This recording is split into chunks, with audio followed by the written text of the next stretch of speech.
Les capitaux, ou plutôt l'argent. Cet élément tabou dont on voudrait se soustraire puisqu'il est source conflictuelle dans l'existence humaine. Envieux, jalousie, vantardise. Les problèmes financiers sont également un facteur important de séparation et de scission tant dans le couple que dans le familial. L'argent sert pour des choses merveilleuses mais également pour les plus détestables. Bref, la relation de l'argent, particulièrement dans une société à tradition catholique, est mise à mal. Nous n'avons pas d'autre choix que de développer notre propre éthique par rapport à l'argent. Pour certains, tout s'achète, pour d'autres, tout doit s'acheter, pour d'autres encore, tout se vend ou tout doit se vendre. Malgré toutes les divergences éthiques qu'on peut y trouver, qu'elles soient riches ou non en fondements et en arguments, entre vous et moi, il est impossible de vivre sans argent dans une société comme la nôtre. Même en étant propriétaire, les taxes, les impôts et tous les frais surprises qui surviennent font en sorte qu'il est inenvisageable de ne pas produire un surplus quelconque dans son projet.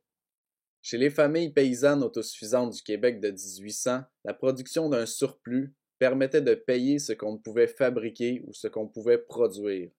Production de surplus qui était vendu, échangé ou servait de moyen de paiement, ainsi que le travail salarié faisait partie de la vie d'un paysan. Le surplus, qu'il soit saisonnier, annuel ou sur l'échelle d'une vie, est obligatoire puisque le temps fait déprécier tous les objets matériels que nous possédons et pour certains dont dépend notre vie. Il faut tôt ou tard les réparer si on ne veut pas tranquillement dégrader la systémique du projet. De plus, le temps fait également déprécier nos capacités physiques, rendant certaines tâches incompatibles ou plus difficiles à faire. Fatalement, quelqu'un, quelque part, qu'il soit dans notre famille, payé par l'État ou par nous-mêmes, devra s'occuper d'une ou plusieurs tâches liées à notre quotidien jusqu'à notre mort. Ne pensez qu'au troc, un échange de biens ou de temps contre un équivalent, n'est valable que si cette personne a besoin et donc ne produit pas ou ne fabrique pas cet objet ou cet aliment. On ne peut pas échanger ses légumes à un maraîcher. On ne peut pas échanger ses œufs à quelqu'un qui a des poules. Et pour échanger du temps, il faut d'abord en avoir et surtout avoir les compétences qui y seront requises.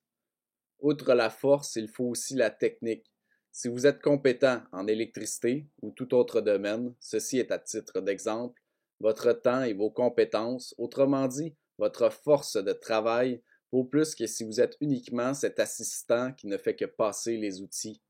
Mais bon, nous l'avons dit, impossible de vivre sans argent dans notre société. Évidemment, ce surplus ou cette entrée d'argent hebdomadaire, mensuelle, etc., sera proportionnel à votre coût de vie, à l'ensemble des facteurs dont vous pouvez vous soustraire ou que vous refusez de vous soustraire. Ce coût sera différent selon votre terrain, situation géographique, type d'habitat, montant des taxes annuelles, avantages fiscaux, type de régime alimentaire, type de confort, outillage, mécanisation, etc.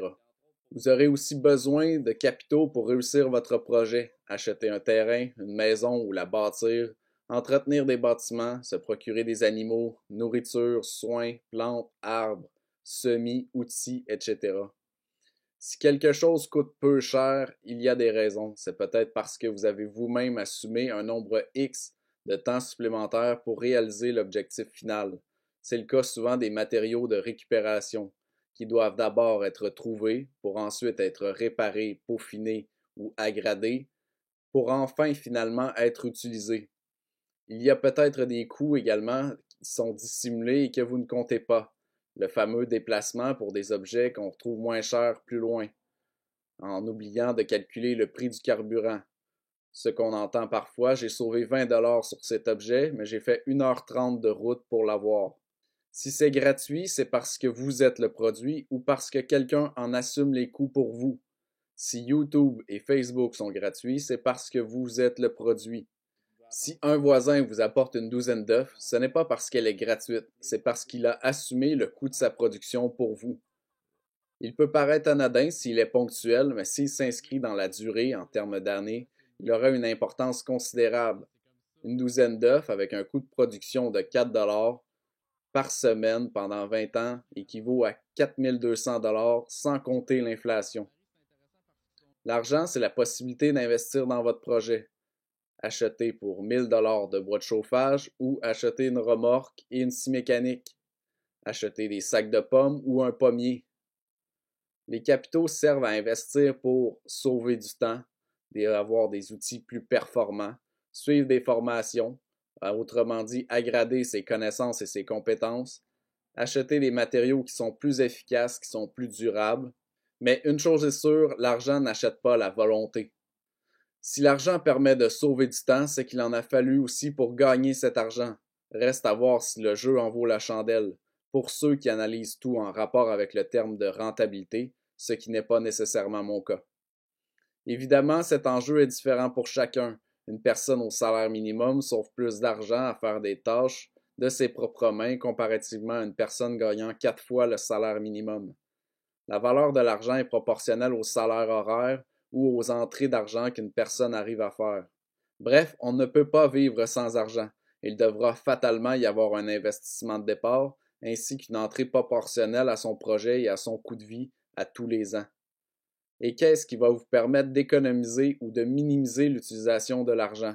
Eh bien, c'est votre volonté, ce sont vos connaissances et vos compétences, ainsi que le temps dont vous disposez.